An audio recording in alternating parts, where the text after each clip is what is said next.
Bonjour et bienvenue dans cette nouvelle séance qui concerne toujours, qui est consacrée à la reproduction sexuelle chez les plantes à fleurs, on appelle les phanérogames, et précisément les angiospermes, c'est-à-dire les plantes qui produisent des graines protégées dans un fruit. La dernière séance, nous avons déterminé les différentes étapes de la formation des graines de pollen au niveau de l'androcée, c'est-à-dire au niveau de l'organe reproducteur mâle, et aussi les différentes étapes de la formation du sac embryonnaire qui renferme à l'intérieur le gamète femelle. D'accord? Alors après, il vient le deuxième phénomène qui caractérise la reproduction sexuelle, c'est la fécondation. Bien sûr, la reproduction sexuelle est caractérisée par la fécondation qui représente l'union ou la fusion des deux gamètes mâles et femelles. D'accord? Mais avant la fusion, il faut que les deux gamètes se rencontrent. Et bien sûr, c'est un phénomène qui, chez les animaux, est assuré par l'accouplement, mais chez les végétaux, puisque les végétaux sont des êtres vivants qui sont sédentaires, qui ne se déplacent pas, ils sont immobiles. Donc, il y a un autre phénomène qui va assurer le transport des graines de pollen qui renferment les gamètes mâles vers l'organe reproducteur femelle qui abrite ou qui renferme le gamète femelle qu'on appelle le génécée. Ce phénomène est appelé la pollinisation. Alors on va essayer de déterminer l'importance de la pollinisation chez les angiospermes. Pour ce faire, on a réalisé cette expérience qui est représentée dans le tableau. Alors pour déterminer l'importance de la pollinisation, nous avons pris trois fleurs.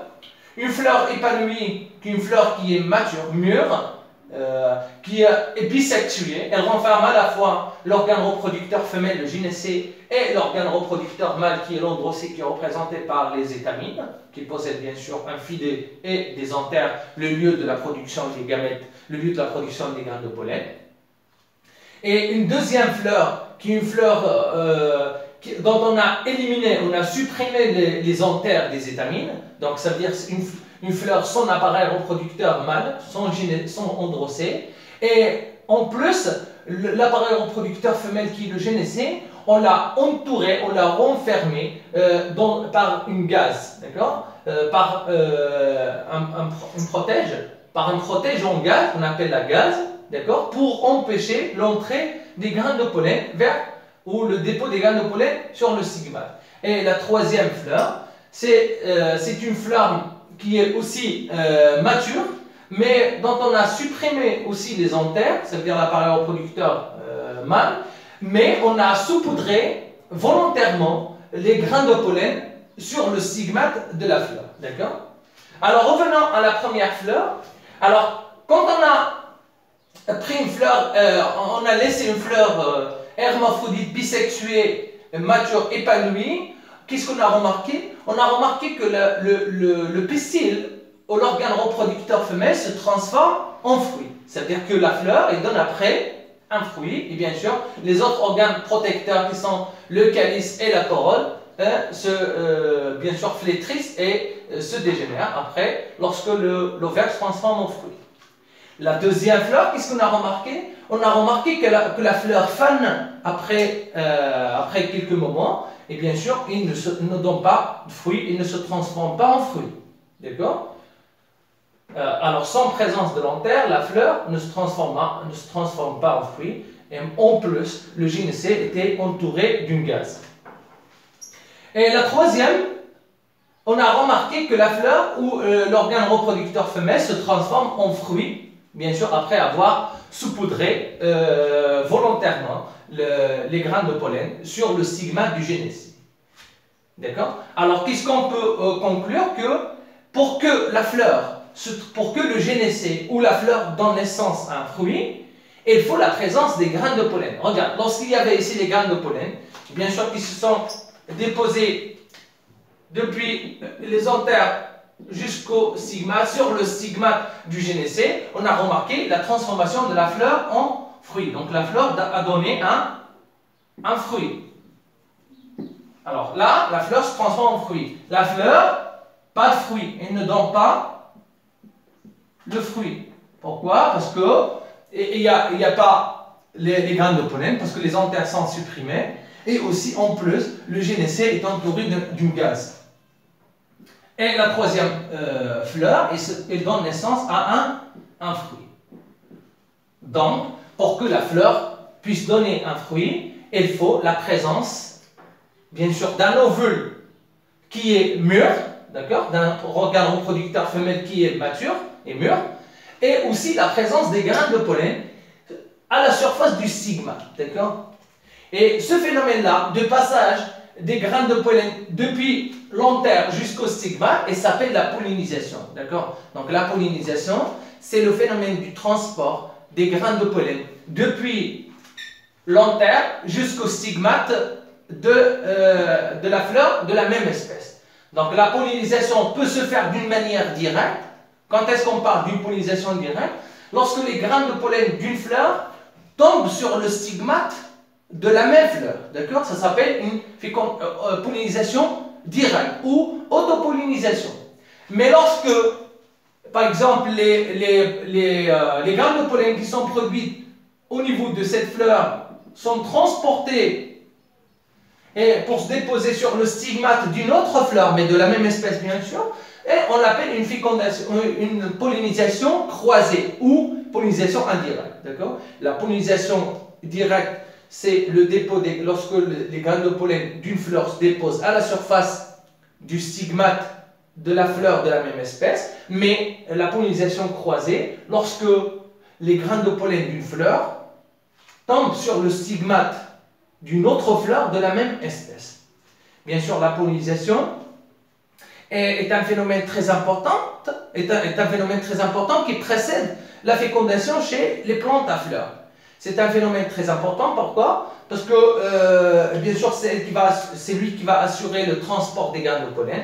Et bien sûr, ce transport se fait soit par des insectes, principalement les abeilles. Donc les abeilles ont un rôle très important dans la pollinisation et bien sûr dans le rendement des champs agricoles.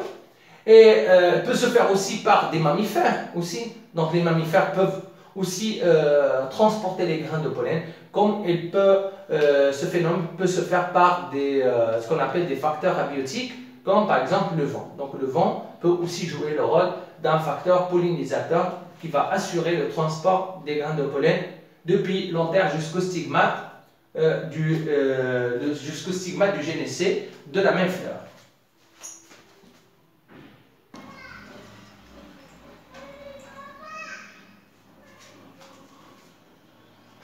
Alors, et dans le but de déterminer l'importance de la pollinisation dans la production ou le rendement agricole, nous avons réalisé une expérience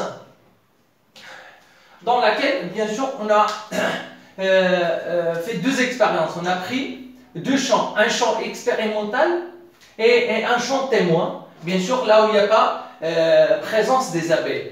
Donc, le tableau, elle représente le rendement agricole des champs en tournesol en fonction de la distance des ruches d'abeilles. D'accord? Alors, qu'est-ce qu'on remarque ici? La distance du champ de tournesol est entre 0 et 40 mètres.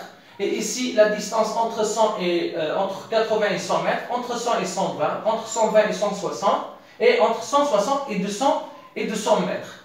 Et là, c'est un champ témoin, là où il n'y a pas les ruches d'abeilles. Alors, qu'est-ce que vous remarquez? Lorsque la distance entre le champ expérimental et les ruches d'abeilles était inférieure à 40 mètres, le rendement était de 1400 kg par hectare de graines de tournesol.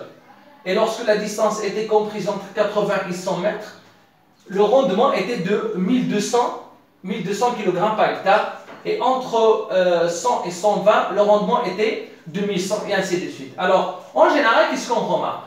Alors, plus la distance entre le champ de tournesol et les ruches diminue, plus le rendement augmente.